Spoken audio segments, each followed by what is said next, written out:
ঝালমুড়ি বা মুড়ি মাখা এই ধরনের খাবারের যে স্বাদের ভিন্নতা আসতে পারে সেটা আমার আসলে তেমন মাথায় ছিল না, কিন্তু এই মুড়ি মাখাটা খাওয়ার পর আমার আসলে ধারণাটাই চেঞ্জ হয়ে গেছে।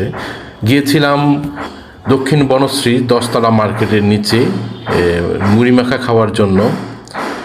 এই দোকানটাতে দেখলাম প্রচুর ভিড়, সবাই মুড়ি মাখা খাওয়ার জন্য আসতেছে।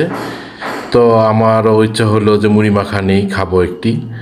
আসলে মুড়ি মাখাটা দেখতে মনে হচ্ছে একদম মশলা ছাড়া ডিম দিয়ে মাখানো একটা মুড়ি, কিন্তু এই মুড়িটা যে এত স্বাদ বা এত স্বাদের ভিন্নতা নিয়ে আসতে পারে, তো রুচিসম্মত হতে পারে, তা আমার ভাবনায় ছিল না। খাওয়ার পর আসলে বুঝতে পারলাম যে আসলে মুড়িটা আসলে স্বাদটা অতুলনীয়। এর জন্য আমি আপনাদের সাথে শেয়ার করলাম যে আসলে সবাই যদি সময় সুযোগ হয় শুধু এই মুড়ি মাখাটা খাওয়ার জন্য আপনারা যাবেন এই দক্ষিণ বনশ্রী 10তলার নিচে। এটার দামও খুব রিজনেবল, 50 টাকায় আপনি মুড়ি মাখাটা খেতে পারবেন। এবং আমার মনে হচ্ছে যে 50 টাকা মুড়ি মাখা খাওয়ার পরে আপনি আবার আরও মুড়ি মাখা খেতে ইচ্ছে করবে আপনার।